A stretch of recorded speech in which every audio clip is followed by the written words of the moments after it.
Assalamualaikum warahmatullahi wabarakatuh. Selamat pagi anak-anak. Semangat, semangat, semangat.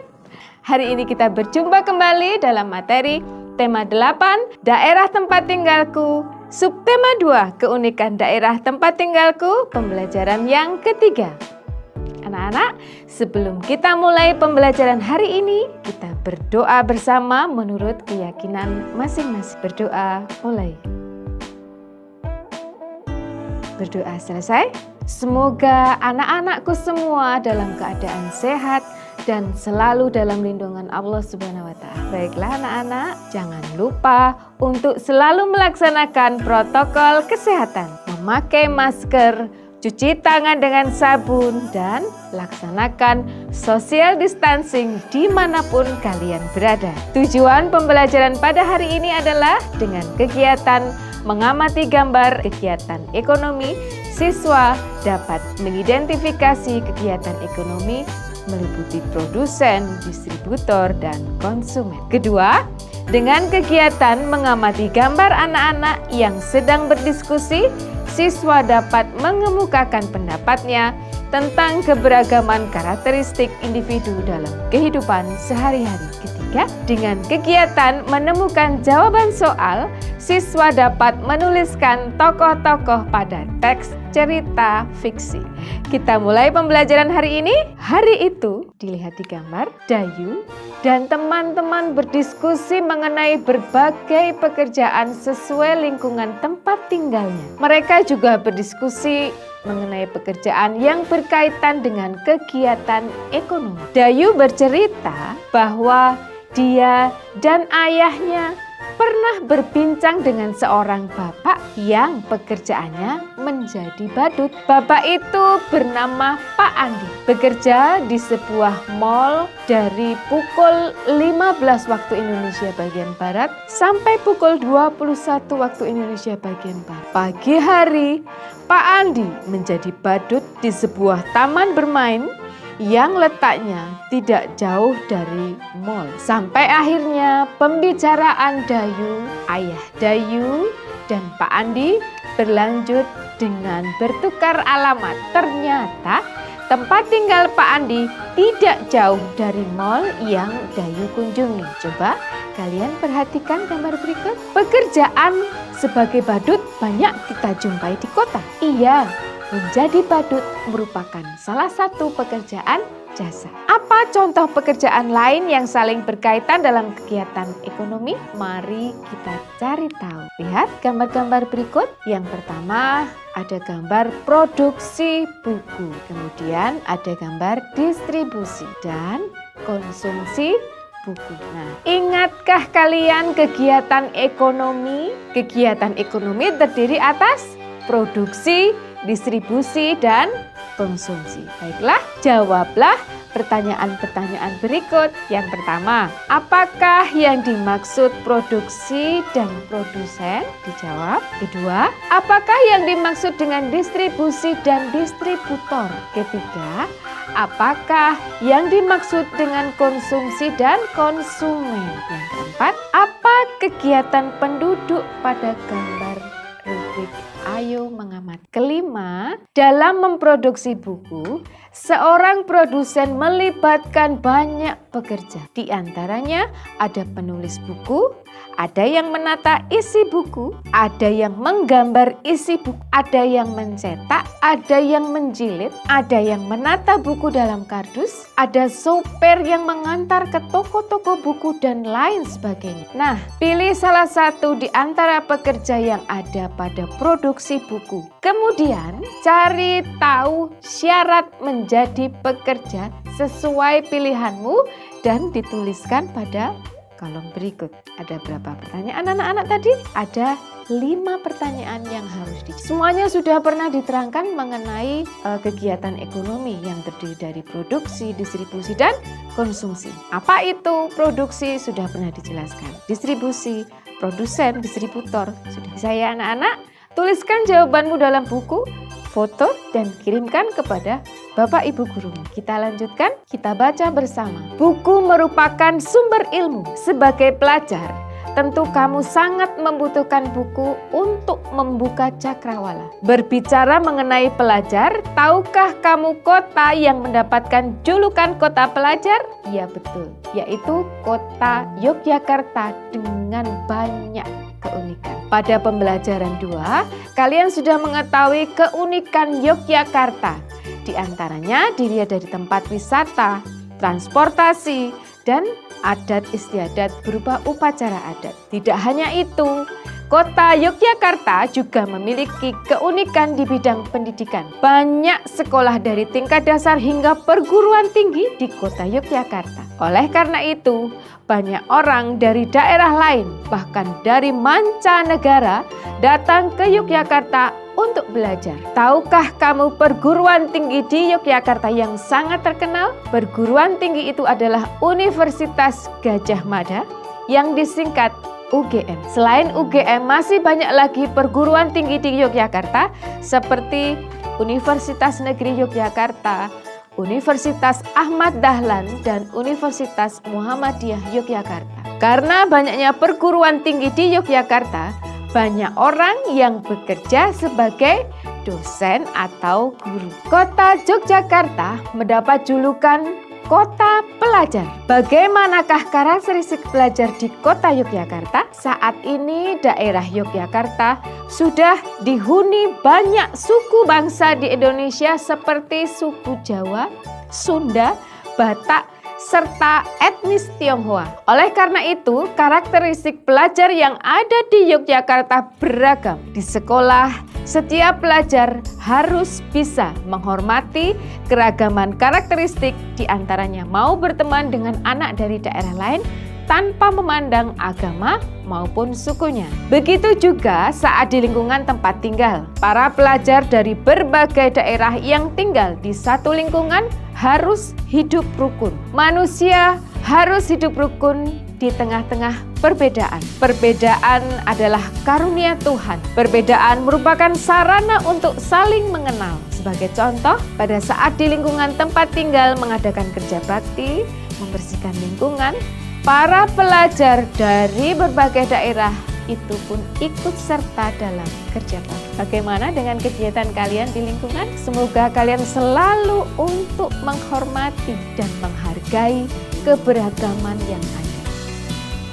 Kita lanjutkan anak-anak, amati gambar berikut. Ada gambar 4 anak yang sedang berbicara. Apakah gambar itu menunjukkan keragaman karakteristik? Apa yang sedang dilakukan anak-anak dalam gambar tersebut? Tuliskan pendapatmu dalam kolom di bawah. Bisa ya anak-anak? Kita lanjutkan. Kamu di sekolah mempunyai banyak teman dengan keragamannya. Ada teman dengan ciri fisik berbeda-beda. Ada teman berbeda agama. Ada juga teman yang asal daerah tempat-tempat tinggalnya berbeda. Bagaimana kalian menyikapi keragaman karakteristik di sekolahmu? Tuliskan dalam kolom di bawahnya. Kita lanjutkan lagi. Daerah tempat tinggal penduduk Yogyakarta beragam. Ada yang berada di daerah dataran tinggi, dataran rendah, pesisir, kota, dan di desa. Di Yogyakarta juga banyak yang dijumpai. Salah satunya adalah sungai, diantaranya Sungai Opak, Sungai Code, Sungai Kuning, Sungai Progo, dan Sungai Gajah Wong.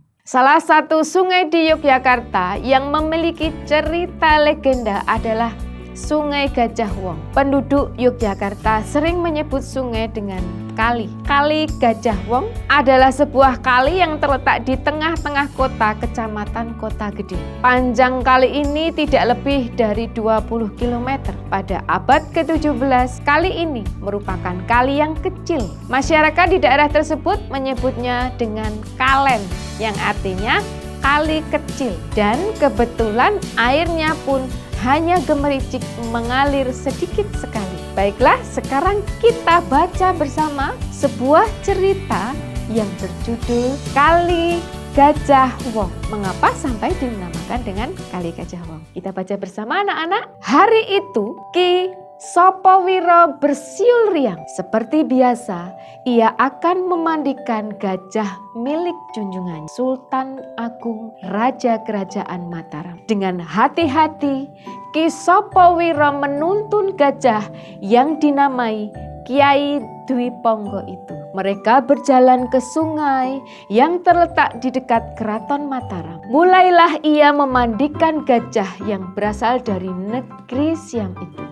Nah, sekarang kau sudah berdiri, rambutmu sudah mengilap. Sekarang ayo kembali ke kandangmu, kata Ki Sopowiro kepada Kyai Dwi Ponggo. Ki Sopowiro memang memperlakukan Kyai Dwi Ponggo seperti anaknya sendiri. Tak heran Kyai Dwi Ponggo amat patuh padanya. Suatu hari Ki Sopowiro tak bisa memandikan Kyai Dwi Ponggo. Ada bisul besar di ketiaknya. Rasanya ngilu sekali. Badannya juga demam. Karena bisul itu, ia meminta tolong pada adik iparnya, Ki Kerti Pejok, untuk menggantikan memandikan Kyai Dwi Ponggo. Kerti, tolong aku ya. Aku benar-benar tak bisa bekerja hari ini, kata Ki Sopowiro. Tenang Kang, aku pasti akan membantumu. Tapi tolong beritahu bagaimana caranya supaya gajah itu menurut padaku. Aku takut jika ia nanti marah dan menyerangku, jawab Ki Kerti Pejok. Biasanya kalau ia mulai gelisah, pantatnya aku tepuk-tepuk, lalu aku tarik ekornya.